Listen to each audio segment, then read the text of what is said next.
जी नमस्कार। शाम की 7:15 हो रहा है। अब मैं आ चुका हूँ एयरपोर्ट पे। मैं हूँ पंजाब में और ये है अमृतसर इंटरनेशनल एयरपोर्ट। मैं एयरपोर्ट पे क्यों आया हूँ वो मैं अंदर जाके बताता हूँ। तो ये देखिए अमृतसर इंटरनेशनल एयरपोर्ट मेरे सामने है और मेरे सामने भारत का तिरंगा लहराते हुए दिखाई दे रहा है। चलिए अंदर जाते हैं और आप लोगों को बताते हैं आगे की कार्यक्रम। तो एयरपोर्ट के अंदर तो आ चुका हूँ। अब फ्लाइट छोड़ने में अभी टाइम है। एयर एशिया का फ़्लाइट है मलेशिया जाने के लिए, लेकिन बोर्डिंग होने में अभी टाइम लगेगा और मेरा चेक इन भी अभी तक चालू नहीं हुआ। कब होगा पता नहीं। और मेरा बैग का वेट भी ज़्यादा हो चुका है तो मैं बैग को खाली कर रहा हूँ। 7 किलो बनाना पड़ेगा इसको। 7 किलो से ज़्यादा है। 7 किलो से ज़्यादा होगा तो महंगा पड़ जाएगा फ़्लाइट। 5000 एक्स्ट्रा देना पड़ेगा। तो खैर छोड़िए, मैं तो बैग को हल्का कर लूँगा और फिर जाऊँगा चेक इन करवाने के लिए। वैसे चेक इन चालू नहीं हुआ है। एयर एशिया का थोड़ा लेट होगा। बाटिक एयरलाइंस जो कि मलेशिया का ही एक बजट एयरलाइंस है, उस एयरलाइंस का चेक इन तो चालू हो चुका है। एयर एशिया का अभी चालू नहीं हुआ। मलेशिया जाने के लिए जितने भी डॉक्यूमेंट्स चाहिए वो मेरे पास सॉफ्ट कॉपी है, हार्ड कॉपी नहीं है। मैंने प्रिंट करवाई नहीं, समय नहीं मिला मेरे को। पता नहीं आगे जाके ये लोग कोई प्रॉब्लम क्रिएट करेगा या नहीं। करना तो नहीं चाहिए, है तो सब कुछ, लेकिन प्रिंट आउट नहीं है। देखता हूँ आगे जाके, देखता हूँ क्या होता है। बैग के अंदर ये जैकेट था मेरा, जैकेट बाहर निकाल चुका हूँ। जैकेट पहन लूँगा और देखता हूँ कुछ बैग के अंदर से निकाल के अगर बैग को खाली हल्का किया जा सकता है कि नहीं। बैग का वेट अगर 7 किलो से ज़्यादा हो जाएगा तो मुझे ज़्यादा पैसा देना पड़ेगा, जो मैं देने नहीं वाला हूँ। अभी शाम को लगभग 7:45 बज रहा है। 7:40 हुआ है और चेक इन अभी तक चालू नहीं हुआ है। खैर चलो 11 बजे फ़्लाइट है। तो जी फाइनली चेक इन भी हो चुका है और इमिग्रेशन भी कंप्लीट हो चुका है। मेरा बैग 8 किलो से ज़्यादा ही था और डॉक्यूमेंट्स भी मेरे पास सही से नहीं था। तो मैं सोच रहा था कि चेक इन में कोई प्रॉब्लम होगा कि नहीं होगा, लेकिन आखिरकार चेक इन में थोड़ा बहुत प्रॉब्लम तो हुआ और मेरे को 3200 रुपये का फटका लग गया।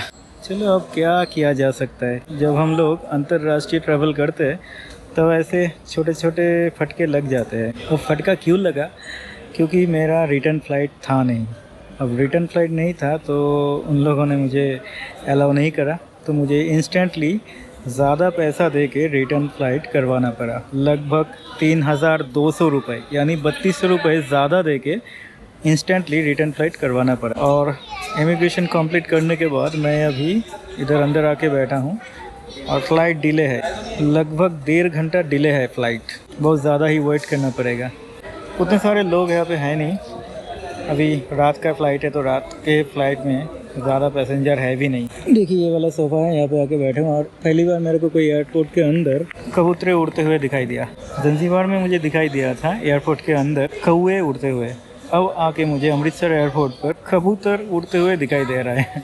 तो मैं जा रहा हूँ कुआलालंपुर यानी मलेशिया। तो मलेशिया जाने के लिए मैं कुछ इन्फॉर्मेशन आप लोगों को दे देता हूँ कि इस वक्त 2024 में मलेशिया कैसे जाएंगे। भारतीय नागरिक के लिए मलेशिया जाने के लिए कोई वीज़ा लग नहीं रहा है। आप वीज़ा लेके जा सकते हो, लेकिन अगर आप जाना चाहते हो तो विदाउट वीज़ा भी जा सकते हो, वीज़ा ऑन अराइवल में। 2024 के दिसंबर तक वीज़ा फ्री है। मलेशिया जाने के लिए आप लोगों को डॉक्यूमेंट्स क्या क्या कैरी करना पड़ेगा। आपके पास होना चाहिए रिटर्न फ़्लाइट टिकट, नहीं तो आपको बोर्डिंग पास नहीं देंगे। कन्फर्म होटल बुकिंग आपको दिखाना पड़ेगा इन लोगों को। जितना दिन आप रहेंगे उतने दिन के लिए कन्फर्म होटल बुकिंग दिखाना पड़ेगा, लेकिन मैंने नहीं दिखाया। मैं तो रहने वाला हूँ 12 से 15 दिन, लेकिन मैंने बस 4 दिन का ही होटल बुकिंग दिखाया। और एक डॉक्यूमेंट्स है जो कि arrival card, pre arrival card, वो फिलअप करना होता है। वो मलेशिया इमिग्रेशन वेबसाइट में जाके आप फिलअप कर सकते हो। बहुत ही ईजी है, 2 से 3 मिनट लगेगा, ज़्यादा से ज़्यादा आप फिलअप कर लोगे। बस मलेशिया आना है तो फ़्लाइट बुक करो और पासपोर्ट लेके चले आओ।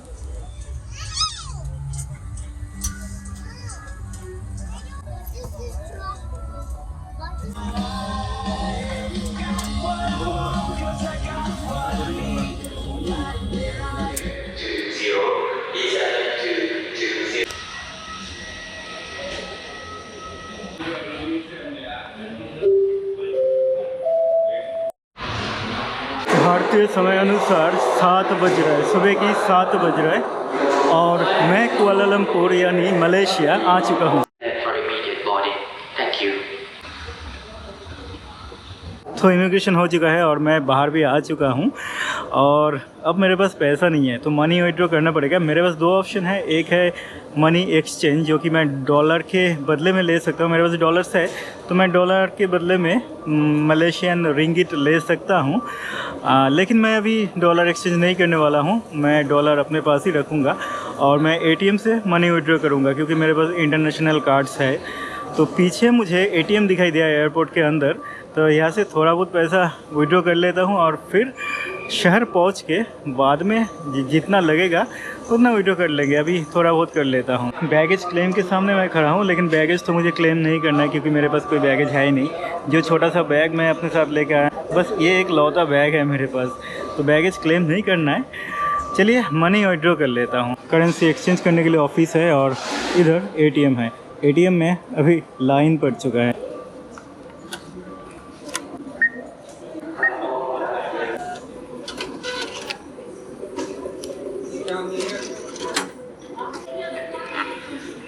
तो देखिए मनी विड्रॉ हो चुका है और ये है मलेशियन रिंगिट। मलेशियन मनी को मलेशियन रिंगिट कहा जाता है और ये है मेरे हाथ में 50 रुपये का नोट और ये है 20 रुपये की नोट। 300 रिंगिट विड्रॉ किया, बाद में देखा जाएगा।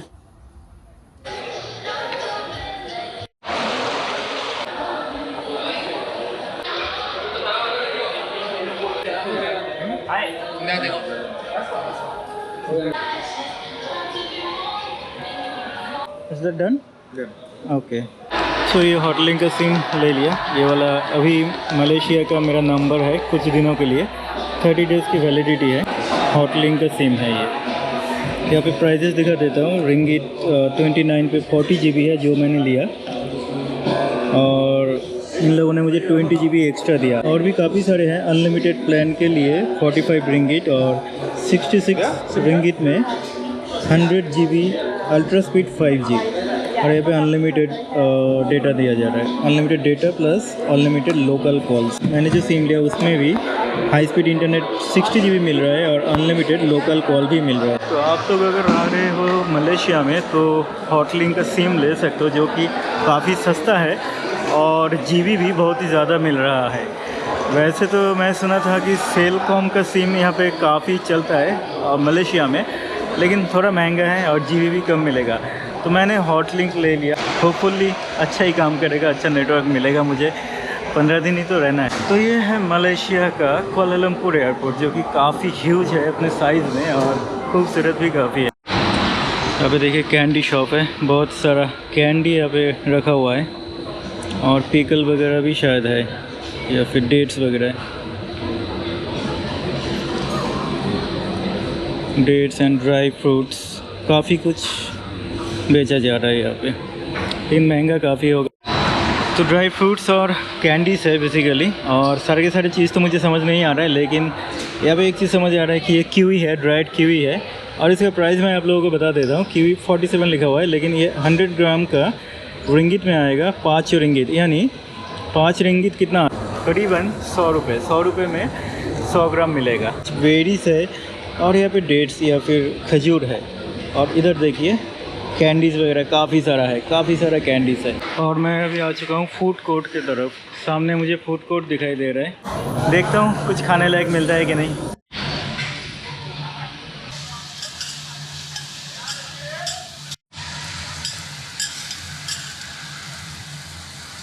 फ्री वाईफाई यूज़ कर रहा था क्योंकि कुछ इन्फॉर्मेशन वगैरह मुझे लेनी थी सिटी के बारे में, और मुझे जानना भी था कैसे मैं पहुंच सकता हूँ अपने होटल तक। तो एयरपोर्ट का वाईफाई यूज़ करके मैं काफ़ी समय बिता दिया और अभी तो सुबह की 10:30 बजने को है। भूख भी जोर कर लगा है। कल रात को ज़्यादा कुछ खा नहीं पाया। सिटी भी काफ़ी दूर है एयरपोर्ट से, तो भूखा पेट जाना सही नहीं होगा, इसलिए मैं यहाँ पे खा रहा हूँ। है महंगा पड़ रहा है, एयरपोर्ट के अंदर तो महंगा पड़ेगा, और है मलेशिया, है ना। तो मेरा खाना तैयार हो रहा है, तो ये खा के मैं निकलता हूँ बाहर। ये जो खाना मैं ऑर्डर किया ये मेरे को पड़ा 23.90, यानी लगभग 24 रिंगिट, यानी लगभग 500 रुपये। यहाँ पे मैं ऐसे बार स्टूल जैसा है, बार स्टूल जैसे बना हुआ है, यहाँ पे मैं बैठा हुआ हूँ। अपना बैग इधर ही बगल में रखा हुआ है। Malaysian recipe, Japanese, not Malaysian. Japanese, हाँ, ओके। मुझे लगा था मलेशियन होगा, लेकिन ये जापानीज़ फूड है। मलेशियन फूड बाहर जाके ज़रूर खाऊंगा आज। तो चलिए ये खाना खाता हूँ और फिर बाहर निकलते हैं। यहाँ पे चावल है और दाल जैसा कुछ दिया है। दाल है नहीं, देखने में दाल लग रहा था, अब खाने के बाद पता चलेगा। और चिकन है और कुछ सब्जी वगैरह है। हाँ? सूप। अच्छा अच्छा, Japanese soup. Okay okay, miso soup. Miso soup. Okay, should we mix this with rice? तो ब्रदर कह रहे हैं कि मिसो सूप है, चावल के साथ मिला के खाना पड़ेगा।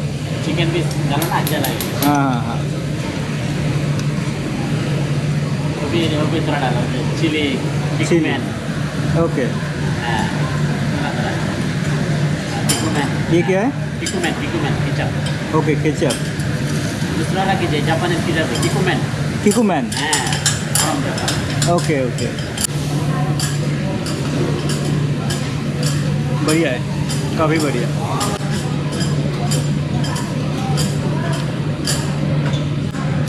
ये सूप के साथ खाने में काफ़ी बढ़िया लग रहा है, और उसके साथ जो केचप है वो मिलाने के बाद टेस्ट और भी बढ़ गया है। तो अभी मैं लिफ्ट पकड़ के लेवल 2 पे आ चुका हूँ और बाहर से टैक्सी मिल जाएगी, लेकिन मुझे टैक्सी नहीं लेना है, मुझे लेना है बस। टैक्सी तो मैं नहीं लेने वाला हूँ, मुझे बस लेनी है। लेकिन मैं ऊपर इसलिए आया हूँ, मुझे देखना है मेट्रो कहाँ से मिलेगी, जो कि स्काई रेल है। अगर महंगा पड़ेगा तो लूँगा नहीं, बस लूँगा, क्योंकि बस सस्ता पड़ेगा। लेकिन पहले देख लेता हूँ कितना किराया है स्काई रेल का।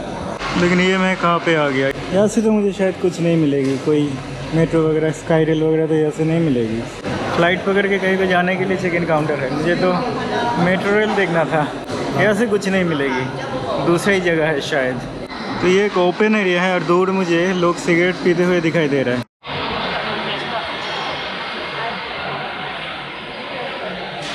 तो ये है किला एक्सप्रेस ट्रांजिट, यानी स्काई रेल, मेट्रो रेल का ट्रांजिट लेवल 2 पर।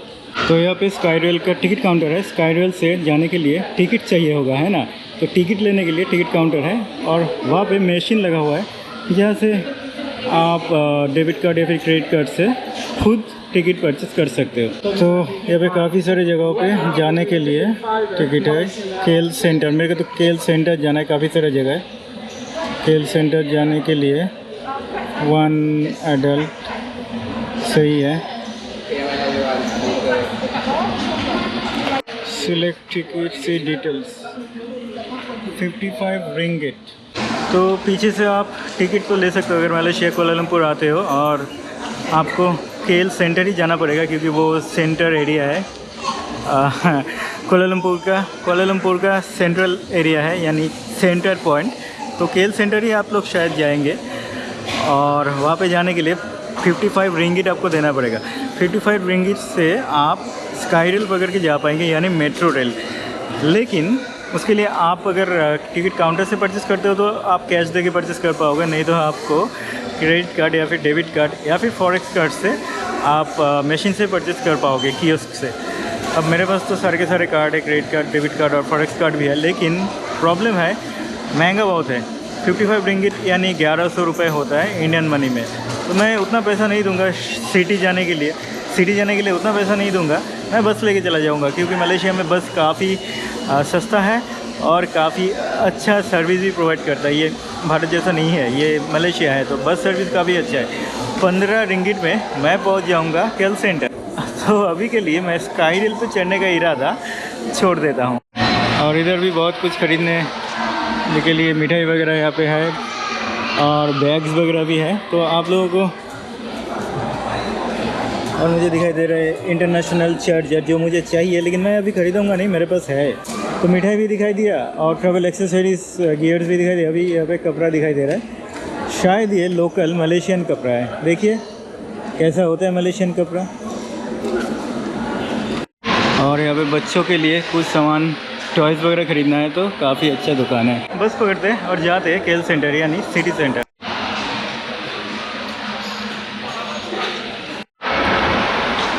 अब मैं नीचे उतर रहा हूँ यहाँ से। ये बाहर मुझे बसेस दिखाई दे रहा है, यहाँ से मुझे बस मिल जाएगी। बस के लिए टिकट काउंटर यहाँ पे है, तो मैं टिकट ले लेता हूँ। तो और एक चीज़ आप लोगों को बता दूँ, लेवल 1 में बस टिकट परचेज़ करने के लिए भी यहाँ पे कियोस्क है, जहाँ से आप खुद अपने हाथों से टिकट परचेज़ कर सकते हो अपने कार्ड से। लेकिन मैं अभी कार्ड इस्तेमाल नहीं करूँगा क्योंकि मेरे पास कैश है, तो थोड़ा कैश इस्तेमाल कर लेता हूँ। तो ये बस जाएगी केएल सेंटर के लिए A6। 16 रिंगिट का मिला है मुझे, लेकिन मैं कैश इस्तेमाल करना चाहता था, लेकिन कैश यहाँ पे नहीं लेते, कार्ड से ही पे करना पड़ेगा। तो आप लोगों के पास कार्ड होना बहुत ज़रूरी है।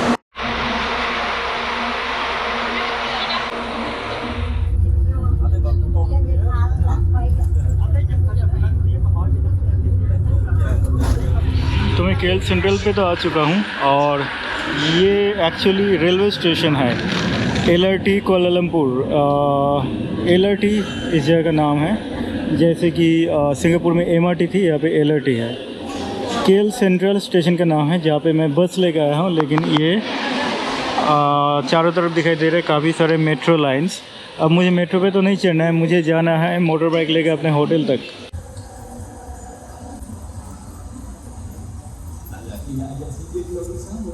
और देखिए यहाँ पे आने पर हैप्पी दीपावली का बोर्ड दिखाई दे रहा है, हैप्पी दीपावली। तो अब यहाँ से निकलेंगे और निकल के कैब बुक करके जाएंगे अपने होटल तक।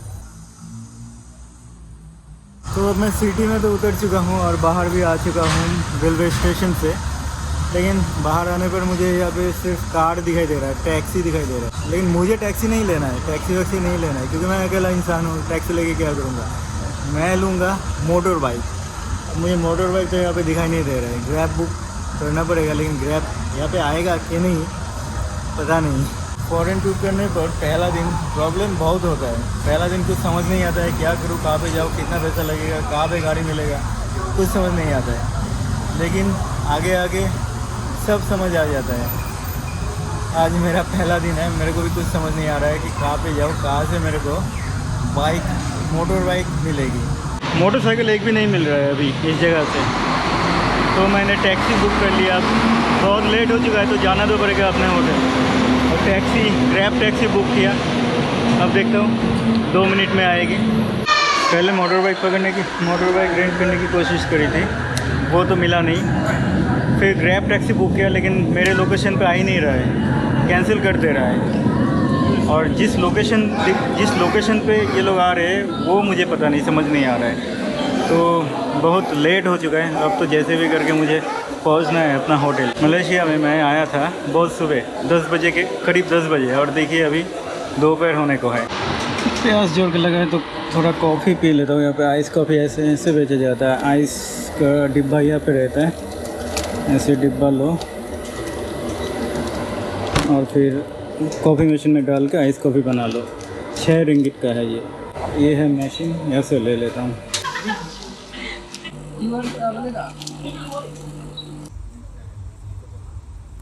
मलेशिया में आके एक गलती कर बैठा। यहाँ पे आके मैं कोई पहले से इन्फॉर्मेशन लेके नहीं आया, तो देखिए यहाँ पे कुछ समझ नहीं आ रहा है। सिंगापुर में तो समझ आ रहा था क्या है, कुछ समझ नहीं आ रहा है। देखिए ये LRT का, इधर LRT, KTM, बहुत सारा मेट्रो या फिर रेलवेज़ है। जैसे कि ये LRT लावान आमपंग ऐसा कुछ लिखा हुआ है। LRT है, ये भी रेड LRT है, ये तो येलो वाला है। ये मोनोरेल है। अब ये है BRT और ये है MRT, जो कि सिंगापुर में MRT था। येलो वाला है, येलो कलर है। और यहाँ पे ग्रीन, ये भी MRT है। इतना सारा रेलवेज़, देखिए कितने सारे रेलवेज़। अब इनमें से, और ये तो बस है, अब इनमें से मैं कौन सा पकड़ूँ और कहाँ पे जाऊँ और टिकट कैसे मिलेगी, कुछ समझ नहीं आ रहा है।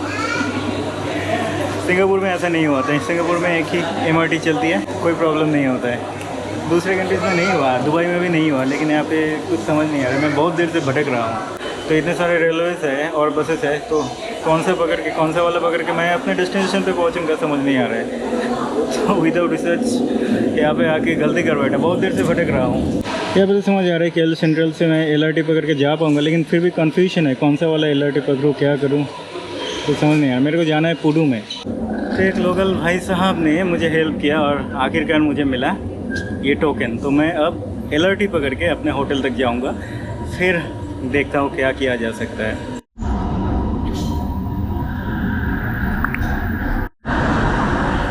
तो मेट्रो आ चुकी है, अब मैं इस पे चढ़ूँगा।